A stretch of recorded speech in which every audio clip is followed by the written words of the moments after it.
Աշտագաղթն այն խնդիրն է, որի առջև շատ երկրներ են կանգնած։ Հայաստանն այս առումով բացառություն չէ։ Մեր երկրում միգրացիայի աճը զգալի է, հատկապես գյուղական համայնքներում։ Հիմնական պատճառն էլ սոցիալական ծանր վիճակն ու գործազրկությունն է։ Շիրակի մարզի Սեպասար համայնքից գյուղացիները սկսել են ընտանիքներով տեղափոխվել օտար երկրներ, հեռվում աշխատանք գտնելու ակնկալիքով։ 120-130 մարդ տարեկան արդական աշխատանքի կերտա։ Թե եթե արդական աշխատանքն չեղնի, երևի այս անասնապահությունով զբաղվածությունը այս վիճակին այս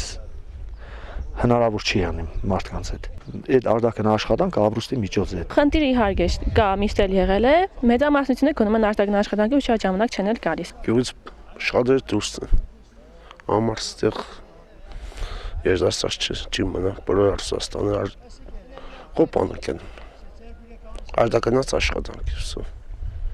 զբաղում չկա։ 67-ամյա Վարդան Պետրոսյանը 23,000 դրամ թոշակ է ստանում, որը չի բավարարում անգամ կոմունալ ծախսերը հոգալուն։ Ճիշտ է, թոշակառու է, բայց աշխատատեղ լինելու դեպքում կկարողանա աշխատել, ասում է նա։ Պարապությամբ։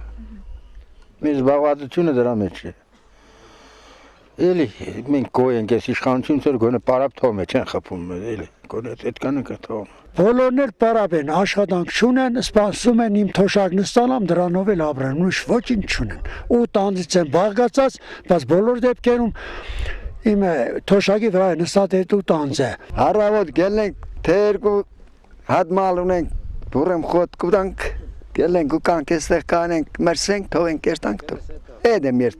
պայմանները։ Խորհրդային տարիներին մեծ Սեպասարցին զբաղվածության խնդիր չի ունեցել։ Բոլորն էլ աշխատել են եւ կարողացել են ընտանիք պահել։ Առաջ էստեղը պարապ մարդ հանգարց նստած են պատի տակ ու կային է, դուրս կենեին, բան կենեին, կսեին գնացեք գործերեք։ Հիմա յալվարենք չկա։ Նախկինը կոմունիստների ժամանակ մենք գոյենք մեր աշխատանքից էլ։ Այն ժամանակվա իշխանությունից էլ ենք գոյ, թեպետ այն ժամանակ էլ կար թերություններ, բայց այսպեսի առռելի թերություններ չէր։ Մեծ Սեպասարցիների հիմնական զբաղմունքը շարունակում է մնալ անասնապահությունն ու հողագործությունը, սակայն ինչպես Սեպասարցիներն են ասում, դա էլ արդեն կորցնում է իր հետաքրքրությունը, հատկապես այն պարագայում, երբ չի ապահովում ցանկալի արդյունքը։ Սա ևս մեկ հանգամանք է աշխատանք փնտրելու օտար երկրներում։ Էլիզա Ֆրանգուլյան, Արտուր Մաշքարյան, Ազդարար։